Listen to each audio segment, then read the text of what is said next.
നമസ്കാരം, എല്ലാവർക്കും വീണ്ടും മനോലയത്തിലേക്ക് സ്വാഗതം. ഇന്നത്തെ ഈ കോട്ടിൽ ശ്രീബുദ്ധൻ പറയുന്നത് വെറുപ്പ് എന്നതിനെ എങ്ങനെ നമുക്ക് ചെറുതായി തുടച്ചു നീക്കാം എന്നുള്ളതാണ്. നമ്മുടെ ദൈനംദിന ജീവിതത്തിൽ നമ്മൾക്ക് പൊരുത്തക്കേടുകൾ ഉണ്ടാവുന്ന ചിലരുണ്ടാവാം. നമ്മുടെ ജീവിതത്തിൽ നമ്മളുടെ ആശയങ്ങളിലെ പൊരുത്തക്കേടുകൾ ഉണ്ടാവാം, അല്ലെങ്കിൽ അഹങ്കാരം കൊണ്ടായിരിക്കാം നമ്മുടെ ആരുടെയെങ്കിലും. അതുപോലെ തന്നെ നമ്മളെ ഏതെങ്കിലും തരത്തിൽ ഇൻസൾട്ട് ചെയ്തവരായിരിക്കാം. അപ്പൊ അങ്ങനെ ഒത്തിരി ചില പൊരുത്തക്കേടുകളുള്ള ആൾക്കാരെ നമ്മുടെ ദൈനംദിന ജീവിതത്തിൽ ഉണ്ടാകാം.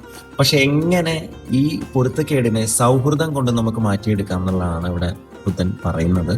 അപ്പോൾ ഒരു ജെന്യുവീൻ കണക്ഷൻ നമ്മുടെ ഉള്ളിൽ ഒരു പോസിറ്റീവായിട്ടുള്ള സാധനം, ഒരു കോമൺ ഇൻട്രസ്റ്റ് രണ്ടുപേര് തമ്മിലുണ്ടെങ്കിൽ ആ കോമൺ ഇൻട്രസ്റ്റ് വെച്ചിട്ട് നമ്മൾ ഒരു ഇന്റൻഷൻ, ഒരു ഉദ്ദേശം കൂടാതെ സൗഹൃദത്തിൽ ഏർപ്പെടാൻ ശ്രമിക്കുകയാണെങ്കിൽ, ഒരു സൗഹൃദ സംഭാഷണത്തിൽ ഏർപ്പെടാൻ ശ്രമിക്കുകയാണെങ്കിൽ, പൊതുവായ ഒരു താല്പര്യത്തിന്റെ പുറത്തത് ചെയ്തു തുടങ്ങുവാണെങ്കിൽ പതിയെ പതിയെ മാറ്റങ്ങൾ ഉണ്ടാകുമെന്നാണ് ഇവിടെ ബുദ്ധൻ ഉദ്ദേശിക്കുന്നത്.